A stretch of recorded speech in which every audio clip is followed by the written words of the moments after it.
Oke, nanti kita lanjut lagi. Tadi terputus sedikit. Ini adalah sambungan yang tadi, struktur job sheet. Jadi struktur job sheet ini itu akan Ibu jadikan sebagai indikator penilaian. Jadi untuk judul, bagaimana dengan judul, tepat tidakkah, atau petunjuk belajarnya sudah tepat atau tidak ada, atau ada gitu ya. Jadi ini sebagai Ibu bisa dikatakan sebagai indikator nanti penilaian Ibu untuk job sheet yang Anda buat. Lalu contoh job sheet. Nah, di sini itu ada sangat banyak ya, cukup banyak kalau menurut saya. Contoh dari job sheet itu sendiri. Di sini lihat ada judul, kemudian ada petunjuk belajar atau petunjuk siswa. Ini dia ada keselamatan kerja. Nah, untuk keselamatan kerja itu disesuaikan lagi. Kalau di sini kan contohnya itu judulnya mur segi 6, berarti mereka diminta untuk membuat mur segi 6. Jadi mereka harus pakai kacamata pelindung, biasakan meletakkan alat kerja. Tapi untuk Anda yang seperti contohnya di sini adalah desain percetakan ya, kalau nggak salah tadi. Di sini ada desain grafis percetakan, tentu tidak mungkin menggunakan kacamata. Pasti di sini sesuaikan, misalnya apakah untuk memasuki labor harus menggunakan baju labor, kemudian meletakkan alat dan bahan sesuai dengan tempatnya, atau menggunakan alat-alat sesuai dengan fungsinya dengan benar gitu ya. Jadi untuk keselamatan kerja itu disesuaikan dengan materi yang Anda buatkan job sheet-nya. Oke. Nah, di sini waktu pengerjaan, mungkin di sini bertanya-tanya, ini maksudnya apa ya, Bu, waktu pengerjaan 2 kali 6 kali 50? Oke, di sini tolong perhatikan lagi.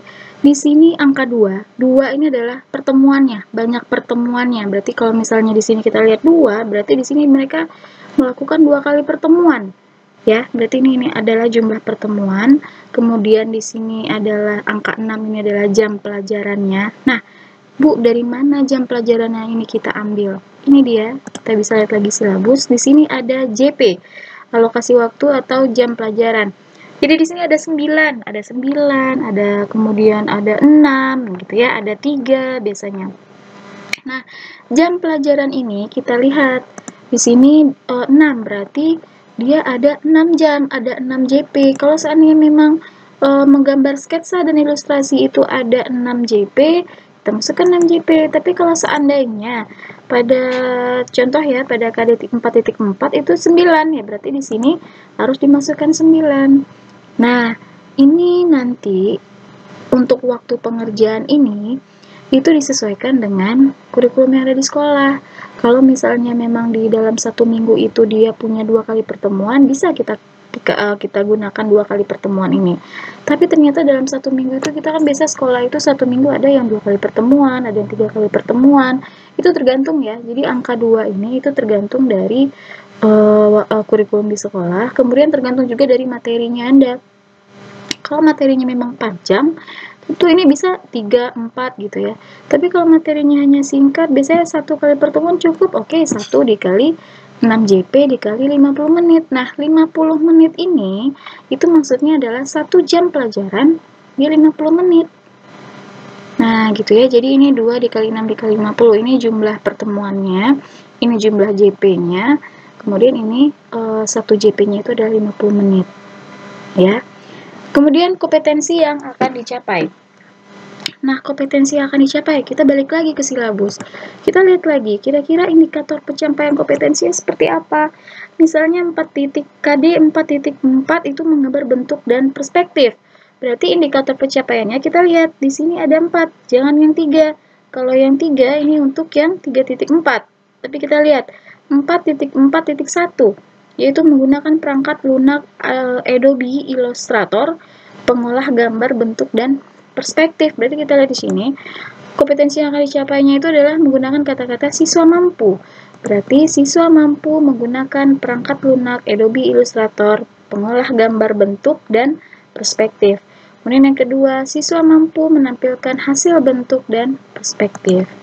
Ini untuk kompetensi yang akan dicapai.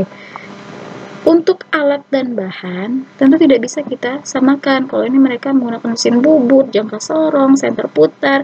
Sedangkan kalau kita tentu alat dan bahannya apa? Mungkin kalau untuk menggambar bentuk dan perspektif, kita berarti menggunakan komputer, misalnya PC atau apa. Jadi nanti ini bisa disesuaikan dengan isi dari si job sheet tersebut. Kemudian ada gambar informasi penduduk, itu gambar kerja. Ini biasanya kalau untuk gambar kerja ini mereka karena mesin ya, jadi disuruh membuat mur segi 6. Nah, mereka ini dibuatkan gambar kerjanya, ini ukurannya berapa, diameter berapa. Nah, kalau misalnya kita mendesain menggambar bentuk dan perspektif, kira-kira gambar di sini seperti apa yang dimasukkan sebagai gambar kerja mereka gitu. Misalnya untuk yang ini gambar perspektifnya itu bentuk menampilkan menggunakan perangkat lunak Adobe. Misalnya pada saat kita menggunakan perangkat Adobe itu apa yang harus dilakukan atau gambar apa yang bisa dilihat oleh si siswa tersebut gitu.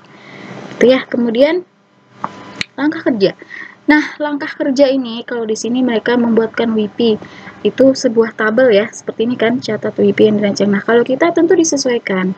Langkah kerjanya seperti apa? Misalnya kalau kita menggunakan Adobe, tentu ada di sana kita buatkan screenshotnya, kemudian langkahnya. Nah, gitu keterangannya. Jadi setelah ini ngapain, setelah ini ngapain gitu. Nah, jadi di langkah kerja itu Anda buatkan langkah-langkah untuk mengerjakan atau menggunakan apa gitu. Kemudian pokoknya langkah kerja dari isi si job sheet tadi.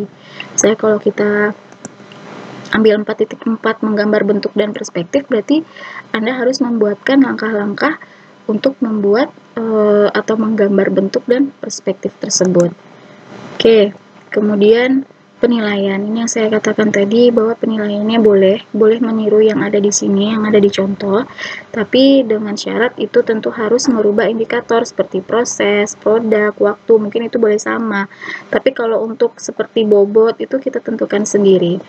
Terus untuk yang produk juga tentu tidak mungkin kita diameter ini apa, tentu kita sesuaikan dengan KD yang sudah kita ambil.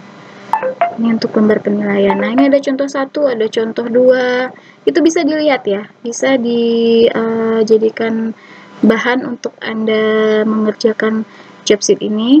Kalau seandainya memang ada yang belum paham atau saya kurang paham, itu bisa kita diskusikan lagi nanti melalui e-learning atau WAG kita. Oke, nanti untuk langkah pengerjaan job sheet hanya itu saja. Assalamualaikum warahmatullahi wabarakatuh.